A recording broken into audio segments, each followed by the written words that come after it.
Hello everybody, and welcome back. I am Count Christo, and it is finally time to start a new MEIOU and Taxes series. MEIOU and Taxes. It is my destiny to conquer the world.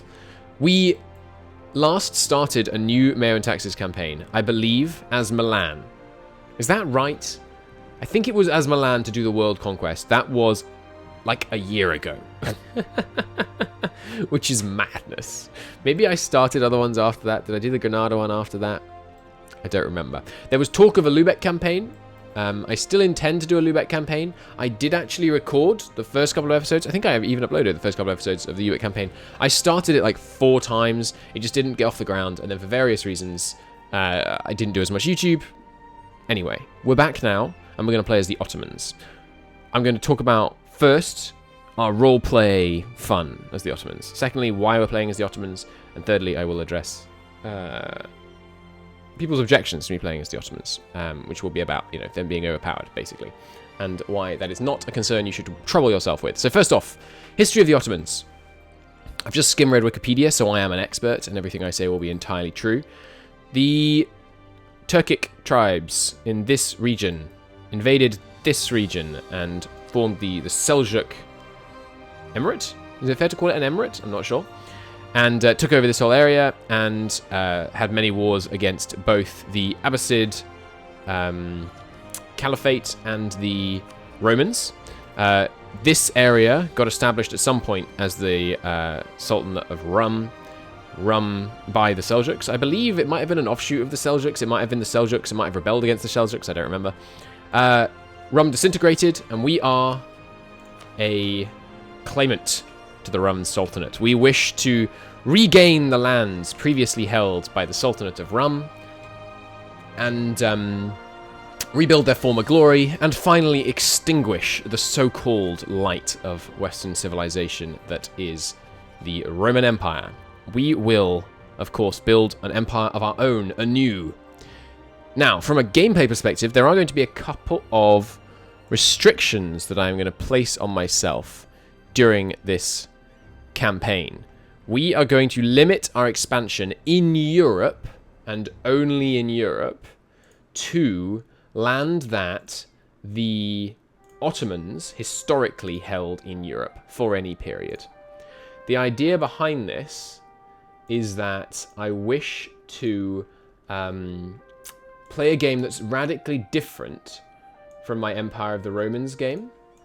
So if I, here, let me fade in this map for you. So here you can see the Ottoman Empire to its greatest extent. This is what we're allowed to take in Europe.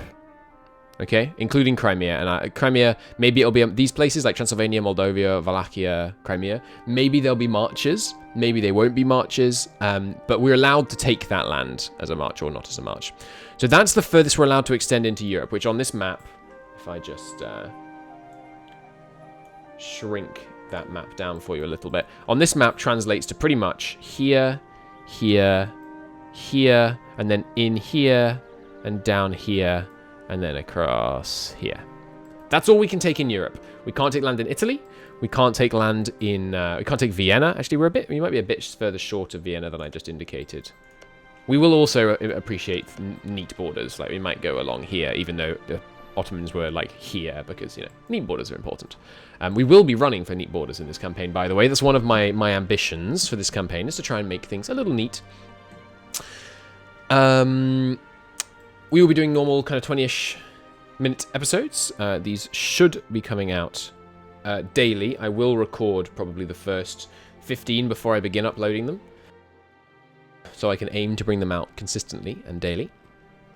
In terms of Africa and Asia, how are we allowed to expand there? Excellent question, dear viewer. So, my favourite MEIOU and Taxes campaign, apart from the World Conquest, my favourite kind of normal campaign, was playing as the Empire of the Romans. And as the Empire of the Romans, we took over this land, give or take the bit I'm highlighting in Russia, basically. So the intent this time is we're starting obviously in a fairly similar position. The Ottomans and the Romans are quite similar to play in the early game, except obviously the Ottomans have a significant advantage. Although the Romans also have other significant advantages, it should be noted. But instead of going this way, we're going to go this way. Because we haven't really had a game where we've interacted with... Certainly Persia is going to be interesting. Although I believe all of Persia is a trade company now. Or all the world is a trade company now. Which will be very different from our World Conquest campaign. Because in the World Conquest campaign, the Khorasan Charter and the Caucasus Charter and the Levant Charter, none of those existed. I don't know the rules for who can integrate what into a trade company in MEIOU and Taxis. Does it have to be on not on the same continent? If so, that won't be a problem because our capital will be in Europe. So, because of course the capital will be the city, which I believe is the literal translation of the word Constantinople. So we're going east. We're going to build lots of trade income. That's my goal. I want to try and dominate Asian trade and pull wealth into the Aegean node, and I want it to be stupidly rich and prosperous. In terms of controlling Europe and interfering with the politics of Europe, we are going to have subjects in Europe, just no land held by us. So if we could create a vassal out of Venice, for example, that could be really interesting. A Venetian vassal paying us taxes, and we can consider it our extracting our jizya, our faith tax, basically on Christendom by making them our subjects, which could be fun. I don't think we can't have tributaries, can we? As a Sunni nation. Please don't say jizya like that. Oh yes, by the way, we are live on Twitch, but I will almost never be referring to chat during the videos because it's a YouTube series mostly. But apparently I am saying jizya wrong. I'm pretty sure I certainly can't offer protectorate status, so I don't think we can have protectorates. Let me get rid of this display capture so we can you can see the top right. So yes, we will have subjects, but part of the reason why I don't want to expand in Europe is just so we have a different campaign. So I don't want to just retread the Empire of the Romans campaign. I will in certain aspects, in that we're going to be kind of role-playing, we're going to be devout Sunni followers of, as I was saying earlier, members of the House of Islam. We're going to try and make sure that we get religious dominance and all that good stuff and crush the Christian world. But we're going to do it kind of indirectly. We're going to interfere in European politics. We're going to try and help Protestantism, because we want to weaken Catholicism, things like that. And the fact that we're not going to directly conquer Europe means that we're likely to retain enemies into the late game. I want to fight a colonizing Castile. I want to fight a blobbed France. I want to fight an international sun never sets British Empire. I think that would be really fun. And when you play in Europe and you just conquer Europe, you kill them before they get that strong. Whereas if we're in 1700 and we own India and Castile owns the New World, that clash of the titans could be really cool. So that's the kind of thing that I'm shooting for with this idea of having that. And of course, yes, we will be role-playing. We are the, as someone told me in my comments recently, thank you for that, by the way, we are in fact the reason that the crescent and moon are associated with Islam, allegedly, according to this commenter. I'm sure he was right, but I can't, I mean, I didn't get sources, but I believe him. So we're going to take up the cross, sorry, not the cross, the crescent and the star, and take it out into the world and see what we can do to establish some Sunni dominance. That will mean, of course, that there are some Shiites that need to be purged from our lands, and the Miaphysites will get wiped out. And of course, Orthodoxy, our sworn enemy, the main bastion against our expansion into the Balkans, will need to be crushed neath our iron tread. So, that was how long was that introduction?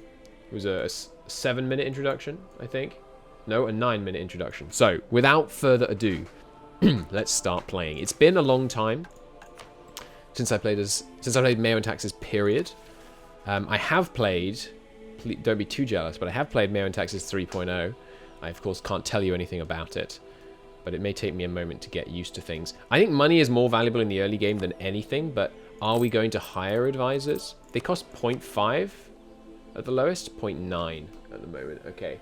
We'll let the initial setup run before we make many decisions. So why the Ottomans? The Ottomans are too easy.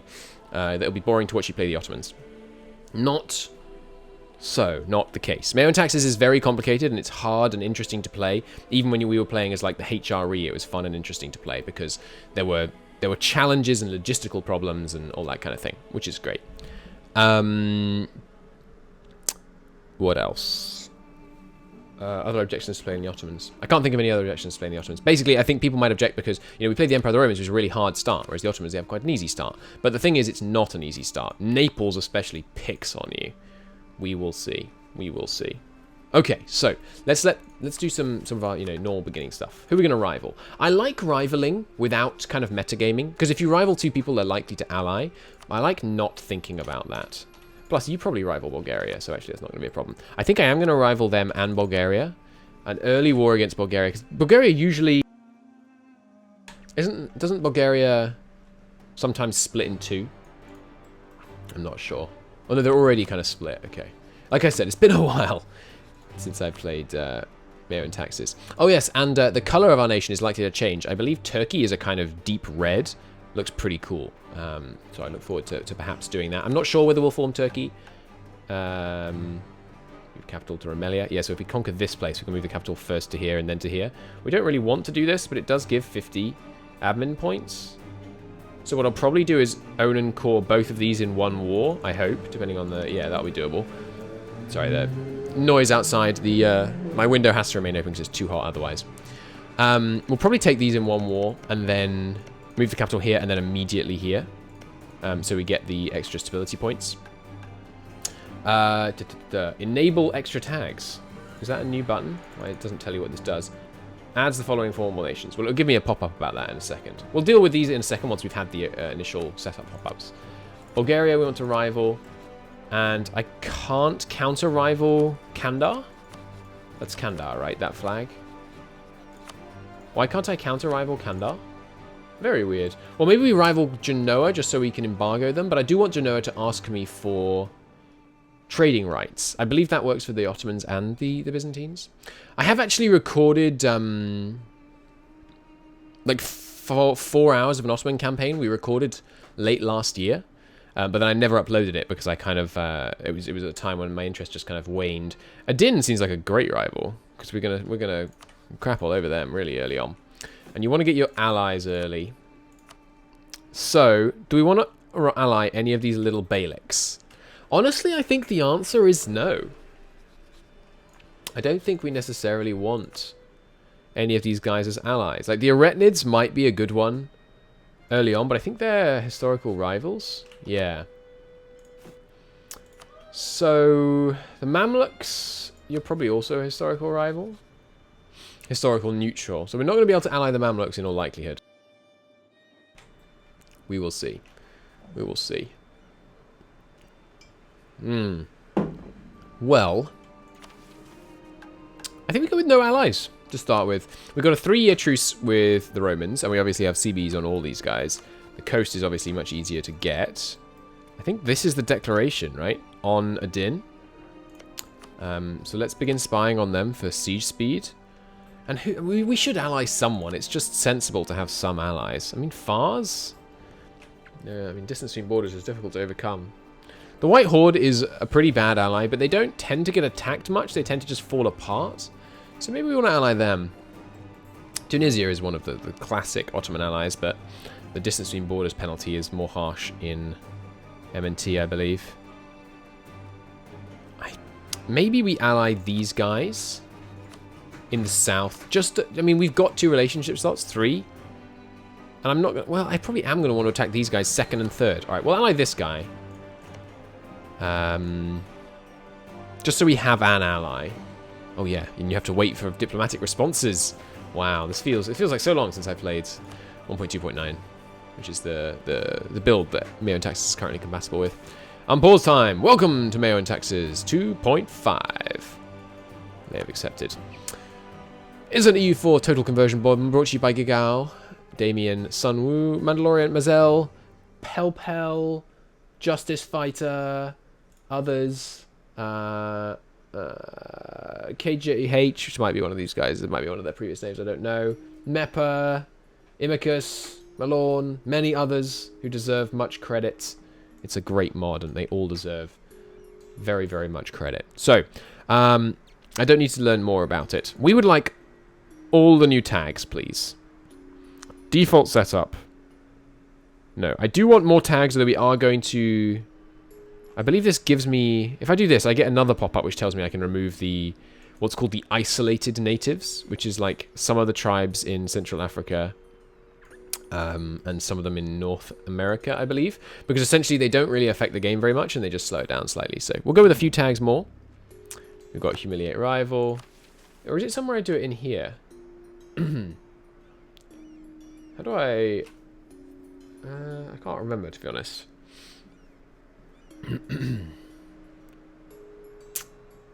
Patronize the Ulema. Yes, we'll definitely do that. Oh, I can't do that right now. Need at least 50% church influence, which is 0 because the setup events haven't fired. Yes, so there are some policies we want to pass. These cost nothing to do one of each. We will want to immediately begin centralizing the state unless we're at maximum centralization. We're already at 40. Whoa-wee, that's pretty good. We don't really want it much higher than 40 right now, to be honest, probably. I'm just looking at these figures, reminding myself of what they do. I don't think we want to raise our centralization, honestly. I think 50 is good enough. We do currently accept Turkish culture, I notice. Yeah, I'm not gonna raise our centralization right out the gate. I'm gonna do which of these do you unlock first? That one. So we're gonna do aggressive policing, followed by mediate internal disputes 2, followed by minor state reforms. So that gives us a nice little 30 bonus to stability increase interval, which is good, and it's free. And we got 3 units. Surely more are on the way. Or is 3 all we're going to get to start with? Seems low. Force limit is actually only 5, so a war against both of these will be tricky. Maybe I'll call these guys in and give them this province or something. I would like to border this province for time for the war with the Romans, because it's got the workshop in there.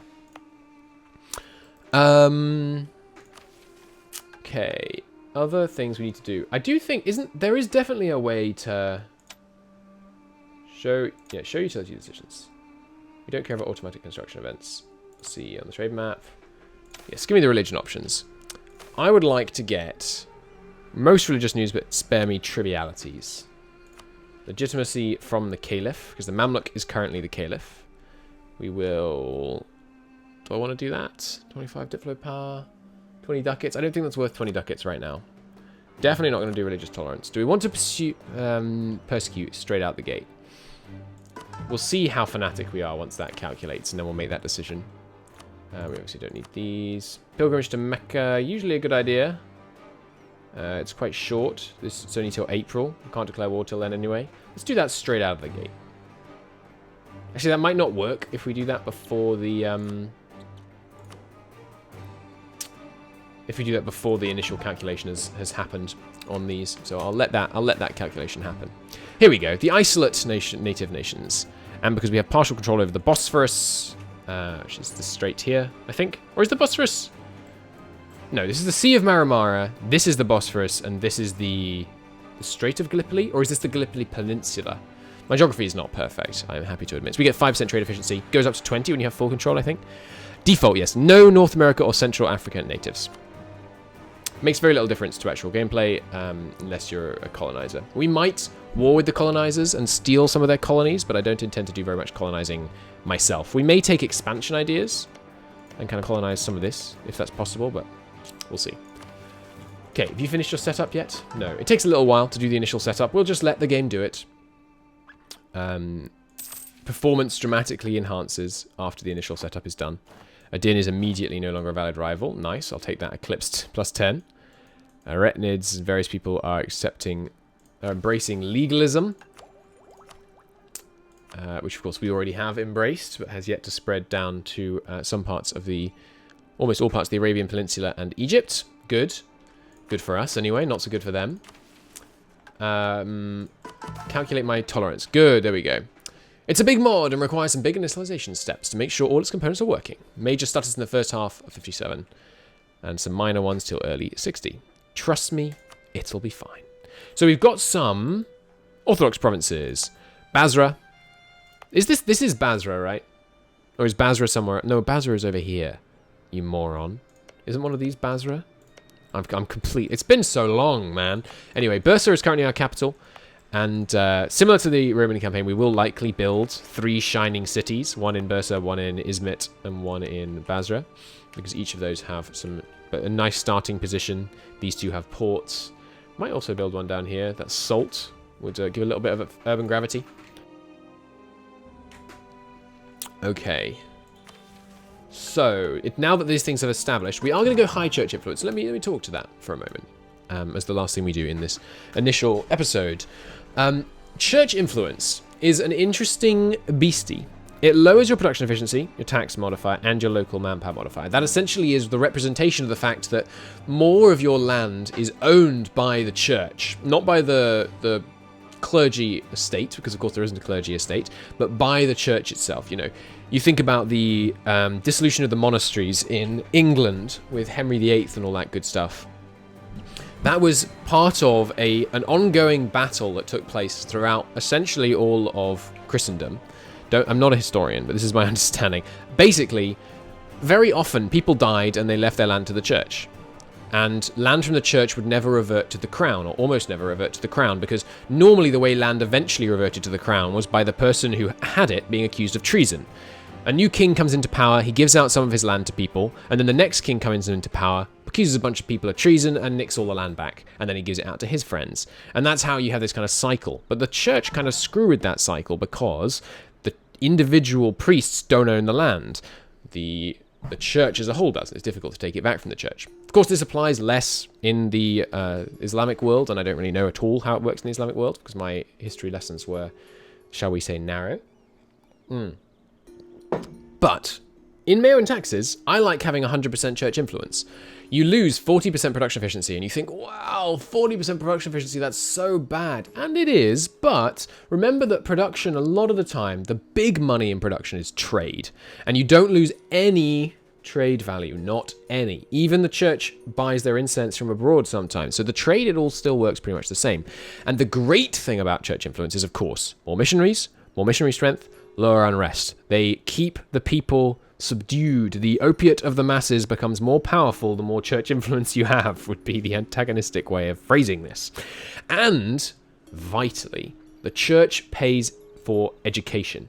If we look in the education thing here, obviously this isn't all calculated yet, but the church will contribute a vast proportion of the money that they get from here towards the education system.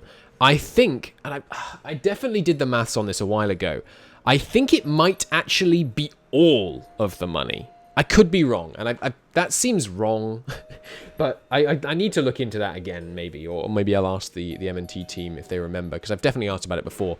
But I think that the money that they put into the education can actually exceed the quantity of money that they take away from you in production efficiency and tax. So in other words, letting yourself have a super powerful church, it's a bit like just giving a huge education endowment. That's probably wrong. It can't, surely they don't put in 20% tax, 40% production from the whole empire into the education. Maybe they don't, and maybe I'm misremembering, but I definitely had a conversation about that. And my overall approach is, if you're trying to be pious, you definitely want to be very pious with a very high church influence, because it just allows you to have a very cheap, in terms of your actual balance sheet, money you actually have, rather than, because you're losing money right now. So church property is lowering this by 22%. But you get a great amount of money from this. So the church influence is really good. The other thing to remember about minus 40% production efficiency, you hear minus 40% production efficiency, and you think to yourself, oh, I'm going to lose 40% of my production income. Wrong, very wrong. So production efficiency in our capital right now is 100. Okay, it doesn't appear to apply in the capital. That's interesting. Why is production efficiency from church holdings not applying here? Because they're not our religion? I didn't know that.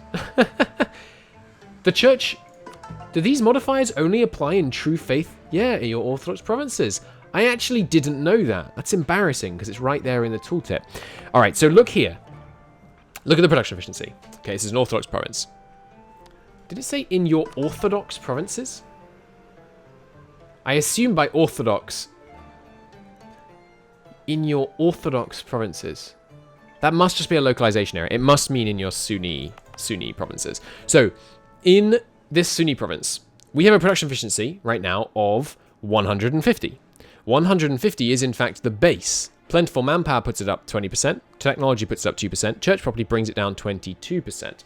So if we are to run the maths, because we're just, you know, we're down this rabbit hole at this point, the production efficiency before the church does its business is 172%, right?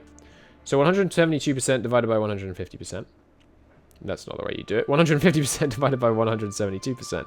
You're actually losing only 12.8% production efficiency, not 22, because of those modifiers. And as the game goes on, the level of production efficiency you have is only going to go up, usually. Of course, you might not always have plentiful manpower, but your technology gets better, you get ideas, you get other things that boost production efficiency. So you're down from losing 20% to actually 22% to actually only losing 12%, which is a lot less. So yeah, it's pretty good. Anyway, that is why we're going to have really high church influence. We also have this cool new advisors thing. I don't know if we had that in the previous campaign, which is great, where you can just automatically make it target a certain level of education funding. Anyway, so that's the introduction to the campaign. That's the goal. That's our outlook. That's what we're going to be trying to do. I'm going to call episode 1 there. In the next episode, we will unpause for more than a month, I swear. And not at the beginning though. Oh, good lord. We're going to push on into Europe. Thank you very much for watching, everybody. I hope you enjoyed it. Leave your comments. Tell me what you think we should do in the early stages. I think we're basically going to consolidate this coastline and as much as we can before the truce with the Romans goes out, and then see if we can seize this land. We might not be able to take Constantinople, because to siege Constantinople takes 14,000 men, and we do not have 14,000 men, even with the estates call up. So I don't think we will. So we might not be able to take Constantinople in the First War, which is nice and historical. You know, we can yoink this area, maybe grab a little Chaldiki for us, burn down a particular monastery, and yeah, should be good. I will see you all in the next episode. Thank you for watching, and bye-bye.